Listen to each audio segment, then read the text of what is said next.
Patrick Darnal, bonjour. Bonjour. Donc tu es président et entraîneur de Montendre. Peux-tu nous présenter ton parcours sportif? D'où tu viens? Parce que je crois que tu ne viens pas de la région au départ. Non. J'arrive donc des Pays de Loire. Hein. C'est pas ma région d'origine non plus. Je suis toulousain de naissance. Par ma fille, je suis revenu au roller après avoir beaucoup pratiqué dans mon enfance sur Paris. Et de fil en aiguille, après avoir entraîné le club de Mouilleron roller skating mouillronais dans les années 80 et être passé par la Ligue des Pays de Loire pour laquelle j'ai donc monté les stages régionaux avec des collègues qui étaient Nordine Saïdou, Christophe Audouard, Claire-Yves Lefebvre et j'en oublie je pense. Donc à un moment donné, le comité national qui était donc à l'époque comme président Monsieur Bouffet m'ont fait confiance et ensuite Daniel Boivin et Dominique Rousset m'ont demandé si je souhaitais encadrer l'équipe nationale des jeunes, ce que j'ai fait pendant 4 ans, de 88 à 92, avec je dirais voilà, tous les bons moments et les foutus quarts d'heure, mais surtout de grands moments, avec de beaux passages en Espagne, au Portugal, que ce soit avec les jeunes ou même avec les seniors, puisque j'ai fait un passage avec eux, avec les seniors de grande gloire, que sont aussi encore Alain Nègre, qui est notre DTN, et d'autres que j'oublie, mais chez les jeunes, comme à la DTN, on trouve aussi Pascal Briand. Voilà, tous ces garçons avec qui j'ai partagé des grands moments fin des années 80, début des années 90. Et mon arrivée à la retraite, je dirais, naturellement m'a fait revenir au roller, chose que je ne pouvais pas faire avec ma vie professionnelle. Donc j'ai décidé de montrer ce club à Montendre et de proposer mes services pour l'encadrement régional. Et voilà, il y a 4 ans de ça, on a commencé à travailler, je dirais allègrement au niveau régional. Je reste au contact national.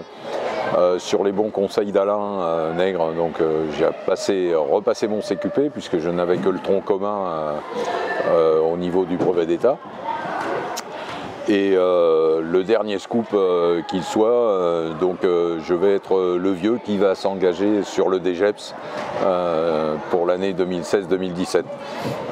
Voilà, que des bons moments, que de grands moments, que de revoir plein d'anciens aussi.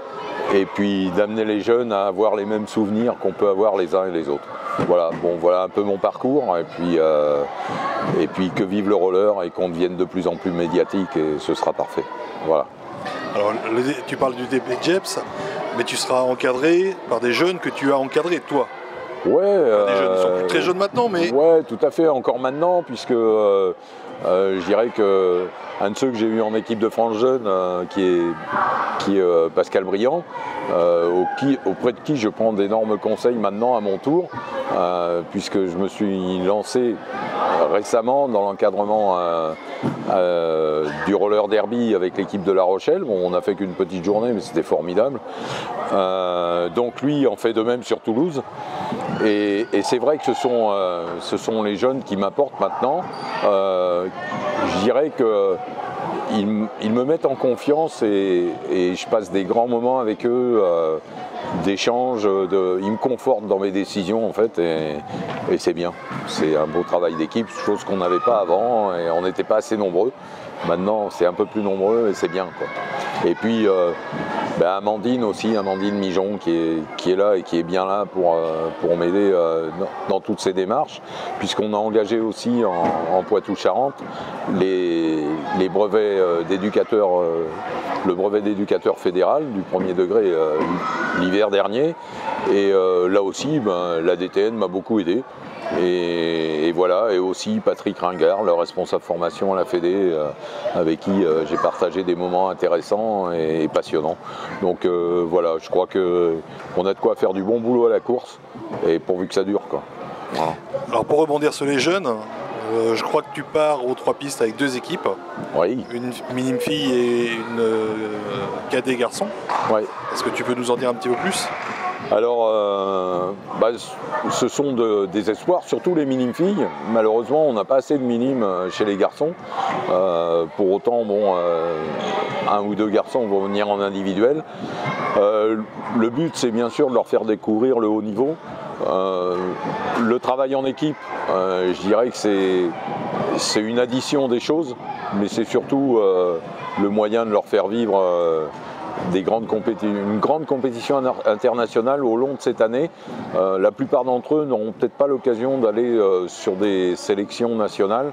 Donc l'intérêt, c'est de vivre ces compétitions internationales, tout comme certains peuvent le vivre avec les combinaisons de l'équipe de France à certains moments. Donc voilà, c'est l'occasion ou jamais pour eux de prendre la mesure du travail qu'il y a encore à faire pour arriver à ces niveaux-là. Certains peuvent l'avoir et j'espère qu'ils l'auront. Voilà, et voilà la représentation de ces jeunes qui nous viennent donc des clubs de Niort, la Crèche, les patineurs d'Angoulême, donc Montendre, bon, un Montendré mais pas un vrai, qui était à Thouars auparavant. Voilà, mon rêve en fait quelque part ce serait de pouvoir les réunir plus souvent dans une année pour les faire travailler ensemble, en particulier ces catégories minimes cadets.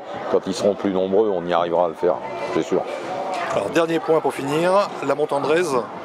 Alors la Montendraise, ma foi, j'attends le plus de monde possible avec, j'essaye sur une journée et demie, de mettre en place tout le panel de ce que peut être la course en compétition, c'est-à-dire de la vitesse, tout ça sur route, hein, puisqu'on n'a pas de piste, de la vitesse sur un circuit très court en ville, et ça le samedi et le dimanche après-midi, et le dimanche matin, le semi-marathon et le marathon, ouvert à tous, et le semi-marathon ouvert aux minimes, donc garçons et filles. C'est la 3e édition.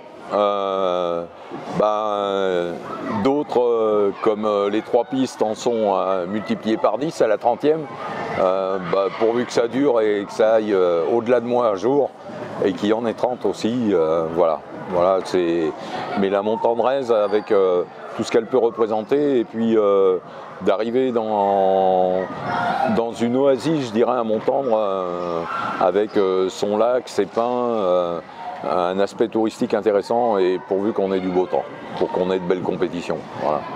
Merci Patrick. De rien.